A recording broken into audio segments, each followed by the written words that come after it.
আসসালামু আলাইকুম। আজকে আমি পুডিং বানাবো। এটা আপনাদের সাথে শেয়ার করব। প্রথমে এখানে আমি ১ কেজি দুধ নিচ্ছি। এটা ভালো করে গরম করে নিতে হবে। কতক্ষণ ফুটিয়ে নিব। তারপর দুধটা ঠান্ডা করে নিতে হবে। একদম ঠান্ডা করে ফেলতে হবে।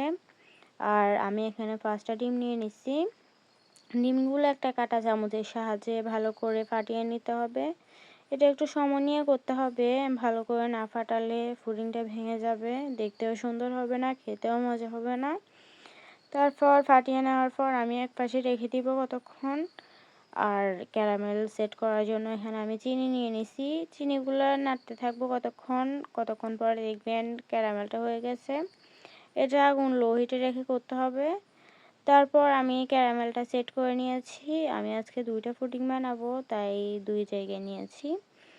তারপর ডিম আর দুধ ভালো করে মিক্স করে নিতে হবে। এটাও একটু সময় নিয়ে করতে হবে। ভালো করে মিক্স করলে পুডিংটা সুন্দর হবে, খেতেও মজা হবে। তারপর এটা ছেঁকে ঢেলে দিব। তারপর একটা পাতিলে একটু পানি দিয়ে আর গ্যাসের যে স্ট্যান্ডটা থাকে ওইটা দিয়ে দিব। তারপর এগুলা দিয়ে ঢাকনা দিয়ে ঢেকে দিব।